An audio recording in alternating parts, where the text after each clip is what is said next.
दोस्तों, आखिर किस तरह से अपनी जिंदगी को कोई इंसान बर्बाद कर लेता है। उसके बाद में हर किसी से बातें करता है कि भाई मेरी जिंदगी नहीं बना और मैं बर्बाद हो गया हूँ, और हर किसी इंसान को किसी काम या किसी व्यापार या किसी बिजनेस को करने से पीछे लाता है और बताता है कि मैं इस रास्ते से गुजर चुका हूँ और आप भी इस रास्ते पर मत जाइए, ये बहुत ही बुरा रास्ता है।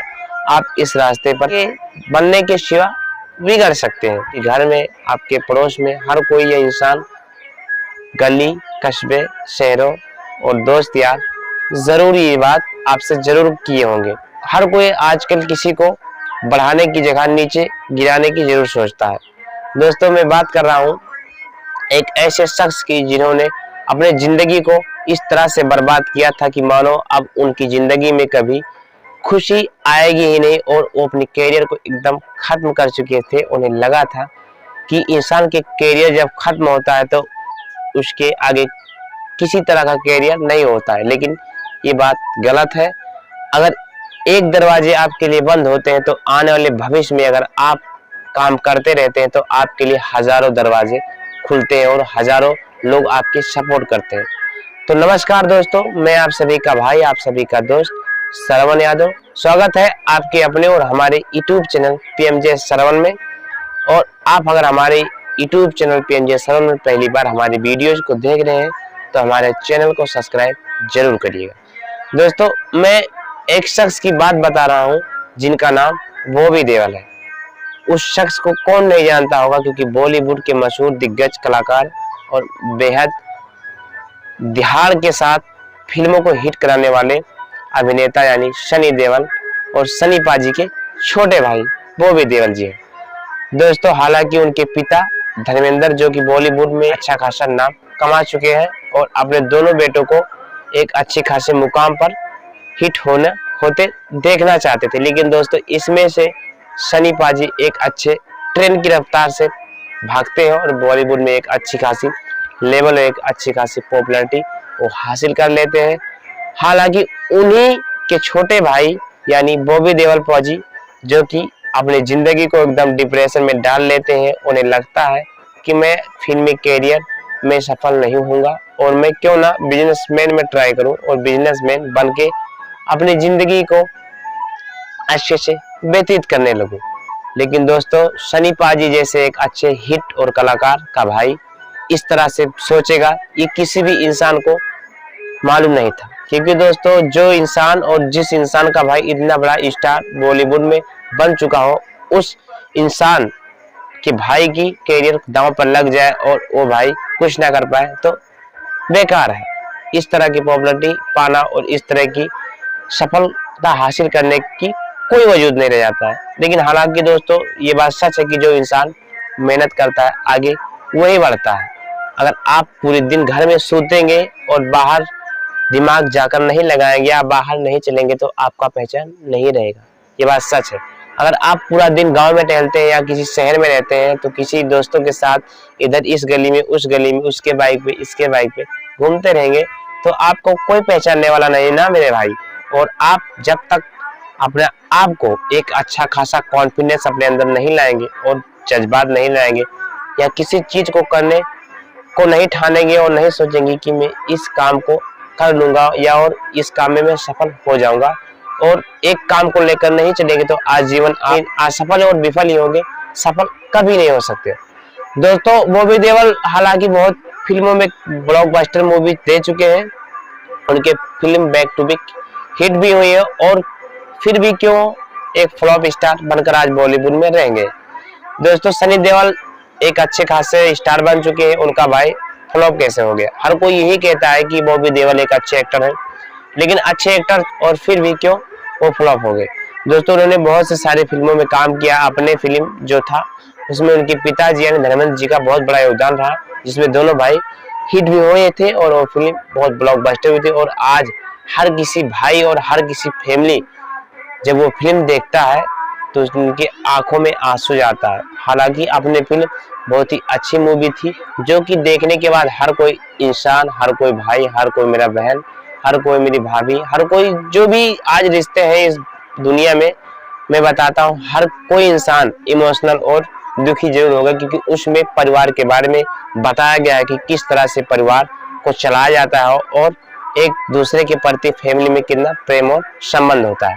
दोस्तों, एक टाइम था जब उनकी पत्नी यानी बॉबी देओल की पत्नी भी बॉबी देओल को एक सलाह दी थी कि जी, आप कब तक ऐसे एक छोटे से कमरे में और रूम की लाइट को बंद करके आप नशे में ऐसे नशेबाजी करते रहेंगे और अपनी जिंदगी को एकदम तबाह करने को क्यों तुला हुए हैं? क्यों ना आप कुछ ही चीज को लेकर या कहीं आप जाकर ट्राई क्यों नहीं करते? आपने इतनी अच्छी खासी फिल्में बॉलीवुड इंडस्ट्री में दे चुके हैं और हमारे और आपके बड़े भाई सनी जी एक अच्छे खासे स्टार बन चुके हैं, उनसे मदद लीजिए। हालांकि सनी पाजी भी बहुत मदद कर रहे थे, लेकिन जब इंसान अपनी हर चीज को छोड़ने की ठान लेता है तो उसके दिमाग में किसी भी इंसान के कुछ नहीं जाता और आए दिन वो अपनी बातों या किसी भी इस कान से सुनता है तो उस कान से निकाल देता है।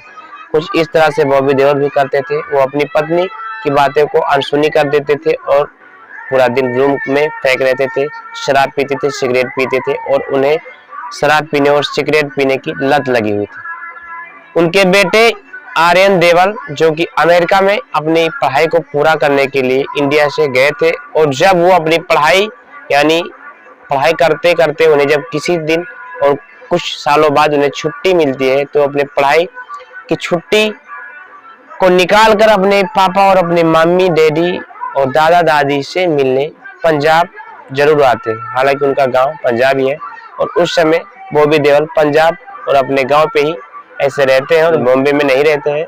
और जब उनका बेटा घर पे आता है और सबसे मिलता है और जब कोई इंसान पिता को नहीं देखता है तो दिल में एक घबराहट से जरूर होती है, क्योंकि दोस्तों पिता का अमीर होना कोई बड़ी बात नहीं, पिता का होना ही सबसे बड़ा अमीरी और दौलत बेटे के लिए होता है। तो दोस्तों जब आर्यन देओल ने बॉबी देओल यानी अपने पिता को नहीं देखते हैं तो वो सदमे में आ जाते हैं और नाराज होते हैं और किसी से बात घर में नहीं करते हैं। उनके दादाजी आके हालांकि में आके पूछते हैं कि बेटा क्या हुआ, कैसे ऐसे तुम बैठे हो, किसी से बात किए थे आप? पहले तो सबसे बोले और आके घर में एक खुशी हम लोगों को दिए और अब आप अचानक ऐसे इमोशनल में क्यों बैठे हो?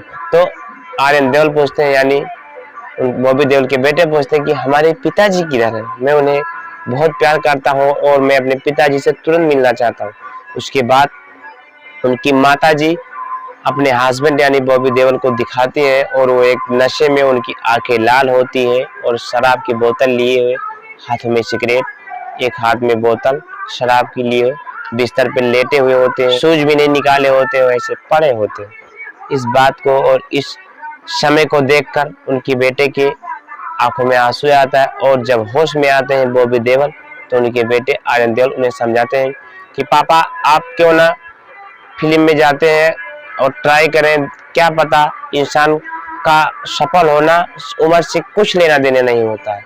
किसी भी इंसान का पापा समय नहीं होता है, कौन सा इंसान कब वायरल और कब हिट हो सकता है। दोस्तों कुछ बात ऐसा ही होता है, बेटे के द्वारा दिया गया नसीहत बॉबी देओल के दिलों पे खंजर की तरह चुभ जाता है और बॉबी देओल अपने आप को एक स्टार मान लेते हैं और वहां से फौरन मुंबई आते हैं और अपने भाई की सपोर्ट पाते हैं और फिल्मों में काम करना जारी कर देते हैं। दोस्तों समय बीतता जाता है, 2024 में उन्हें एक फिल्म साइन करने का मौका मिलता है जिस फिल्म का नाम एनिमल होता है। आप लोग एनिमल जरूर देखे होंगे। उसमें से उनका 5 सेकंड या 10 सेकंड का सीन होता है और उसमें वो गूंगा होते हैं और गूंगे की सीन को उन्हें करना होता है और उन्हें लीड रोल दिया जाता है। दोस्तों किसी को कुछ पता नहीं था कि बॉबी देओल को खुद भी ये नहीं पता था कि हीरो हिट नहीं होगा और विलन हिट हो जाएगा। हालांकि एनिमल फिल्म में वो विलन का काम करते हैं और 5 से 10 सेकंड का वो स्क्रिप्ट उन्हें आज बहुत बड़ा स्टार बना दिया और आज एनिमल फिल्म बॉबी देओल के उस गूंगेपन की वजह से हिट हो गया, जिसमें बॉबी देओल, आलिया भट्ट और ऋषि कपूर के बेटे रणबीर कपूर काम किए होते हैं। रणबीर कपूर हालांकि उस फिल्म में दिखाया जाता है कि पहले तो वो बहुत से नशे उसमें भी नशे करते हैं और उन सब बहुत से चीजों को गलत काम करते हैं बॉबी देओल और उनका एक सीन होता है जो कि 10 या 15 सेकंड या 5 सेकंड का होता है और उसमें गूंगेपन की सीन होती है और फ्लाइट खड़ी होती है और फ्लाइट से दोनों उतरते हैं और गैंग होता है रणबीर कपूर का और बॉबी देओल का। दोनों आपस में भिड़ जाते हैं। दोनों गैंग के सिक्योरिटी आपस में दोनों को छुड़ाने को सोचते हैं, लेकिन दोनों बोलते हैं कि नहीं, कोई नहीं छुड़ाएगा, ये मेरा और इसका आपस का मैटर है। इस तरह से बॉबी देओल कुछ तरह से पटक कर रणबीर कपूर को कुछ देर तक मारते हैं। उसके बाद रणबीर कपूर उनको पकड़ते हैं और उनके बाल को पकड़कर घिराकर खींच कर लाते हैं और एक चाकू, धारदार चाकू से लेकर उनके गले को रेत देते हैं। और इसी सीन को देखकर पब्लिक बहुत सी इंटरटेन होते हैं और उन्हें अच्छी खासी फिल्म लगती है और ये फिल्म एक ब्लॉकबस्टर और भारत की सबसे मजबूत और एक सुपरहिट और ब्लॉकबस्टर मूवी बन जाती है। और इस तरह से बॉबी देओल की पुराने समय जो बीतता है, जो नशे में बुत हुए होते हैं, उस समय को भूलकर बॉबी देओल एक अच्छी खासी पॉपुलैरिटी और एक अच्छी खासी स्टार बन जाते हैं। आज हर कोई बॉबी देओल को फिल्में बैक टू बैक साइन करा रहा है और बैक टू बैक फिल्में में काम करने के लिए भी उत्साहित होने लगे हैं। तो दोस्तों, किस तरह से बॉबी देओल ने अपनी सफर को एकदम खत्म कर दिया था और अपने कैरियर को नष्ट कर दिया था। अचानक किसी इंसान, यानी जब कोई इंसान नसीहत देता है तो दिल में किसी इंसान के चुभ जाता है और वो इंसान अपने आप को बदलने को सोच लेता है और ठान लेता है। उसी प्रकार उनके बेटे अमेरिका से आते हैं और उन्हें नसीहत देते हैं और पिता बेटे की बात को सहन नहीं कर पाते हैं और कुछ इस तरह से वो मुंबई आकर फिल्मों में काम करने लगते हैं और एनिमल्स फिल्म उनकी हिट हो जाती है और आज एक अच्छे खासे सेलिब्रिटी में गिने जाते हैं। तो दोस्तों, आशा करता हूँ कि ये वीडियो आपको पसंद आया होगा। और हाँ मेरे भाई, अगर आप हमारे YouTube चैनल PMJ श्रवण में पहली बार हमारी वीडियोज को देख रहे हैं तो हमारे चैनल को सब्सक्राइब जरूर करिएगा और कमेंट बॉक्स में कमेंट जरूर करिएगा कि किस तरह से ये वीडियो आपको अच्छा लगा या बुरा लगा। कमेंट बॉक्स में कमेंट जरूर करिएगा। और दोस्तों, आप हमारी वीडियो को ज़्यादा से ज़्यादा शेयर, लाइक, कमेंट जरूर करिए ताकि मेरा हौसला बढ़ते रहे और आप लोग अपना प्यार आशीर्वाद जिस तरह से देते आए हैं वैसे ही हमारे ऊपर बरसाते रहिए। मैं आप सभी का छोटा भाई श्रवण यादव मिलता हूं अगले वीडियो में। जब तक के लिए मैं आप सभी से विदा लेना चाहता हूं और जय हिंद, जय भारत, वंदे मातरम।